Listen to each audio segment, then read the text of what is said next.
অল্প কাপড় দিয়া মেক্সি তৈরি, তাও আবার বাচ্চাদের জন্য দোতলা কুচি দিয়ে।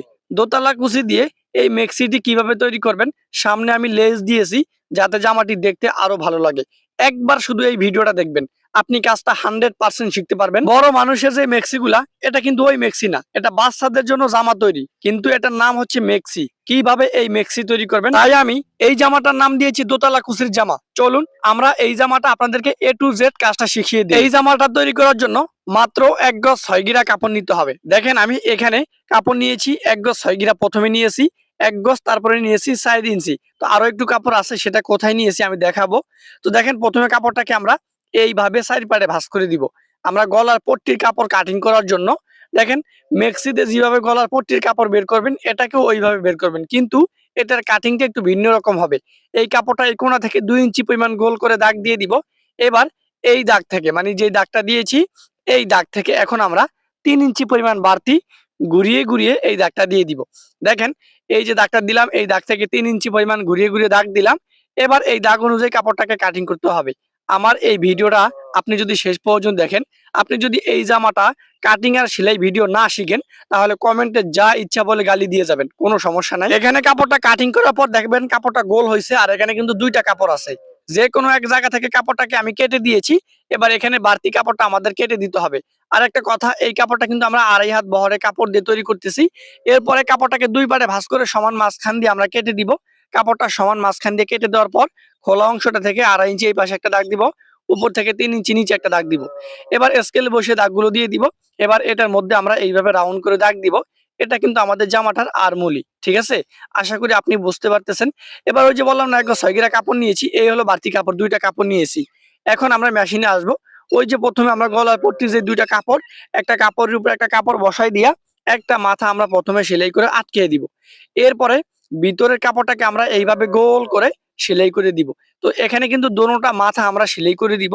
দোনোটা মাথা আমরা সেলাই করার পর ভিতরের কাপড়টাকে আমরা এইভাবে কেটে কেটে দিব। পুরো কাপড়টার মধ্যে কিন্তু আমরা এইভাবে কেটে কেটে দিয়েছি। এইভাবে কেটে কেটে দেওয়ার পরে আপনারা কিন্তু এটাকে এইভাবে কোনাটা উঠিয়ে দিবেন কেসির মাথা দিয়ে। দেখেন আমরা কেসির মাথা দিয়ে এইভাবে কিন্তু উঠিয়ে দিয়েছি। এবার এটাকে বাও করে নিব। বাও করে নেওয়ার পরে একেবারে কানি দিয়ে এখান থেকে আমরা চাপ সেলাইটা দিয়ে দিব। আমি আপনাদেরকে এত সুন্দর করে কাজটা শিখিয়ে দিব, আপনি শুধুমাত্র আমার এই ভিডিওটা একবার দেখবেন। এরপর দেখেন আমাদের এই যে সাইডের কাপড়টাকে এখানে যেহেতু ডাবল বাজে ভাঁজ করা আছে কাপড়, মানে 2টা কাপড়, একটা কাপড়ের উপর একটা কাপড় এইভাবে বসায় দিয়া আমাদের সেলাই করে দিতে হবে। এরপরে যে আমরা 2টা কাপড় আলাদাভাবে নিয়েছি, এই কাপড়গুলো কিন্তু 4.5 ইঞ্চি পরিমাণ পাশের দিকে নিয়েছি। আর 2.5 হাত বহরের পুরো লম্বা কাপড়টা নিব। এবার একটার সাথে একটা জোড়া দিব। কাপড়ের যে কোনো এক সাইড আমরা একদম চিকন করে ভাঁজ করে সেলাই করব। সেলাই করার পর আমরা এই কাপড়ের 2টা মাথা আমরা এইভাবে ভাঁজ করে সেলাই করে দিব। দেখেন কাপড়ের 2টা মাথা আমরা এইভাবে ভাঁজ করে সেলাই করে দিয়েছি। এবার অন্য পাশে আমরা একটা মেশিন সুই নিব। মেশিন সুই নিয়ে এখানে আমরা ছোট ছোট করে কুচি দিয়ে দিব। আর এই কুচিগুলো আমরা এমন ভাবে দিব যেন প্রত্যেকটা কুচির মাপ আমাদের একই রকম থাকে। দেখেন আমাদের একই রকম রেখে এই কুচিগুলো এখান থেকে দিয়ে দিব। আপনারা অবশ্যই কুচিগুলো এখান থেকে দিয়ে দিবেন। এবার আমাদের যেটা করতে হবে, আমাদের যে গোল করে কাপড়টা নিয়েছি ওই কাপড়টার সাথে মাপ দিতে হবে। দেখবো যে আমাদের কুচির কাপড়ের সাথে অ্যাকুরেট আছে কিনা।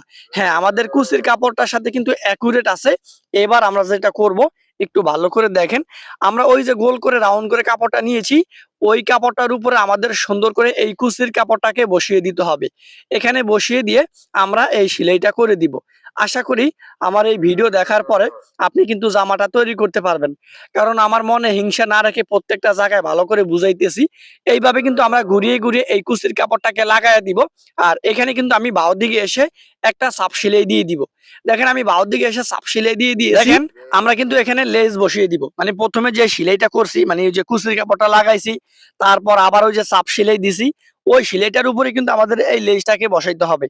আর এই লেসটা কিন্তু আমরা নিচের দিকে ঝুলন্ত দিব। একটু ভালো করে দেখেন, আমরা লেসটা নিচের দিকে ঝুলন্ত দিব। এইভাবে লেসটাকে লাগানোর পরে আমরা লেসের 2 পাশে 2টা সেলাই করে দিব। আর অবশ্যই লেসের যে কালারটা, এই কালার সুতা দিয়া আপনারা সেলাই করবেন। পুরো জামাটা সেলাই করব কালো সুতা দিয়া। আমি যদি লেসটা লাগাই কালো সুতা দিয়া, তাহলে তো জামাটা দেখতে ভালো লাগবে না, তাই না? দেখেন আমাদের যে জামাটা নিচের যে পাটগুলো, 2টা পাট আমরা রাউন্ড করে ওই জার্মানিটা কাটিং করছি, ওইদিকে আমরা কাপড়টা এইভাবে ভাঁজ করে সেলাই করব। আপনি চাইলে আলাদা কাপড় দিয়ে এটা পট্টি তৈরি করতে পারেন। তো যেহেতু এটা লিলেন কাপড়, আলাদা কাপড় দিয়ে যদি এটা দিতাম তাহলে কিন্তু গোছায় থাকতো। তো আলাদা কাপড় ছাড়াই আমি কাপড়টাকে এইভাবে মুড়িয়ে ডাবল সেলাই করে দিব। দেখেন আমি ডাবল সেলাই করে দিয়েছি। এইভাবে কিন্তু সামনের 2টা পার্ট, পেছনের 2টা পার্ট, সাইডোটা পার্টে আপনারা এইভাবে সেলাই করে দিবেন। আশা করি আপনারা বুঝতে পারতেছেন আপুরা। এরপর আমরা একটা মেশিন সুই নিব। মেশিন সুই নিয়ে উপরের দিকে আমরা ছোট ছোট করে কুচি দিব। আর এই কুচিটা কিন্তু আমরা 10 ইঞ্চি পরিমাণ দিব, মানে পুরো কাপড়টাকে আমরা কুচি দিয়া 10 ইঞ্চি বানামু। আশা করি বুঝতে পারতেছেন। এরপরে দেখেন আমরা সামনের পাড়ে পেছনের পাড়ে দোনোটা কাপড়ে এইভাবে আমরা কুচি দিয়ে দিব। এরপরে জামাটার উপরে যে পাটটা আমরা তৈরি করছি একটার উপর একটা এইভাবে বসাই দিতে হবে। এতটুকু কিন্তু আমাদের ফাড়া রাখতে হবে, কারণ যদি আমরা ফাড়া না রাখি তাহলে মেয়ের গলাটার মধ্যে কিন্তু ঢুকবে না, ঠিক আছে। আর আমাদের গলাটা হবে একদম ছোট গলা, আমরা পেছনে হুক লাগাবো। এবার নিচের পাট উপরে পাটার সাথে কিভাবে জয়েন করবেন, কোনো দর্জি আপনারা এত সুন্দর করে শিখাবো না। আমি রমজান বিডি ব্লগ আপনাদেরকে যেইভাবে শিখাবো, আমি গ্যারান্টি দিয়ে বলতে পারবো আমার মতো একটা দর্জি আপনি কোথাও পাবেন না। আমার থেকে ভালো দর্জি পাবেন, কিন্তু বোঝানোর জন্য আমি সেরা। দেখেন আমি সামনের পাড়ে পেছনের পাড়ে কুচির কাপড়টাকে এইভাবে বসাই দিয়েছি। তো দেখেন আমরা প্রথমে পেছনের পাড়ে এই যে কুচির কাপড়টাকে রাখলাম, আর এখানে কিন্তু আমরা সমান মেডেল পয়েন্ট করে নিব। আমি কিভাবে মেডেল পয়েন্ট করেছি আশা করি আপনি যদি ভিডিওটা শুরু থেকে এই পর্যন্ত দেখে থাকেন তাহলে কিন্তু বুঝতে পারবেন। আর বর্তমানে যে গরম পড়তেছে এই জামাটা আপনার বাচ্চার জন্য বেস্ট একটা জামা হবে, কারণ গরমে কিন্তু আপনার বাচ্চা কুল পাবে না। তাই এই জামাটা আপনার বাচ্চাকে বানিয়ে দিতে পারেন। জামাটার হাতা নাই, হাতা ছাড়া জামা তৈরি করছি। তো দেখেন পেছনের পাড়ের আমরা মাপ দিব, মাপ দিয়ে যে দাগটা দিব, মানে ওই পেছনের পাড়ের যে কুচির কাপড়টা যেখানে যেখানে লাগাবো সেখানে ঠিক দাগ দিব। দাগ দিয়েছি। এবার প্রথমটা আমরা যে কুচির কাপড়টা লাগাইছি ঠিক ওইভাবে আমাদের এই পাশেও কুচির কাপড়টাকে একই নিয়মে লাগাইতে হবে। আর এটা এমন ভাবে লাগাবো, অবশ্যই আমাদের একটা সেলাইয়ের উপরে আরেকটা সেলাই করব। দেখেন আমরা সামনের পাড়ে কুচি লাগাই দিয়েছি, এবার পেছনের পাড়েও কুচি লাগাই দিয়েছি। এইভাবে আপনারা সামনের পাট পেছনের পাট জয়েন করে দিবেন। আশা করি মনে মনে ভালো মানে ভাবতেছেন যে না, আরে জামাটা কত সুন্দর দেখা যায়, এটা তো মনে মনে ভাবতেছেন না? হ্যাঁ, জামাটা আসলেই অনেক সুন্দর দেখা যায়। দেখেন আমরা কিন্তু জামাটাকে উল্টো করে নিব। উল্টো করে নেওয়ার পরে জামাটার দোনো সাইড আমরা সেলাই করে দিব। আর এখানে কিন্তু দোনো সাইডে আমরা ডাবল সেলাই করব। মানে প্রথমে একটা সেলাই করতে হবে, একটা সেলাইয়ের উপর দিয়া আমাদের আরো একটা সেলাই করতে হবে। হ্যাঁ, অনেকে ভাবতে পারে যে রমজান ভাই আপনি এত বকর বকর করেন কেন, আপনার তো কণ্ঠ ভালো না। কণ্ঠ দিয়ে কি করবেন, আমি বুঝাইতে পারছি আপনাদেরকে, এটাই সেরা। জামাটার নিচে একদম চিকন করে ভাঁজ করে সেলাই করতে হবে, মানে ওনার কাছা যেইভাবে সেলাই করেন ঠিক ওইভাবে একদম চিকন করে সেলাই করতে হবে। আমাদের জামাটা একদম কমপ্লিট। আর এই জামাটা আমরা একটা জামা তৈরি করি নেই, আমরা 3টা জামা তৈরি করছি। এক কাস্টমার মানে এক আপুর 3টা জামা আমি সেলাই করছি। দেখেন আমরা জামাটা লম্বা দিয়েছি কিন্তু 22 ইঞ্চি পরিমাণের। এখানে 3টা জামার লম্বা এক। আমি আপনাদেরকে একটা জামা তৈরি করছি, আমি কিন্তু আগে 2টা জামা তৈরি করছি। আর একটা জামা আমি তৈরি করছি, আমার এক আপু আছে যে হচ্ছে আমেরিকা থাকে, মানে বাংলাদেশে বাড়ি, ওনার ক্লাস লাইভে ওনার একটা জামা শিখাইছি। আর একটা জামা আমি আলাদাভাবে করছি, আর একটা জামা ভিডিও বানাইছি। তো আজকের ভিডিওটা ছিল এই পর্যন্ত। সবাই ভালো থাকেন, আল্লাহ হাফেজ।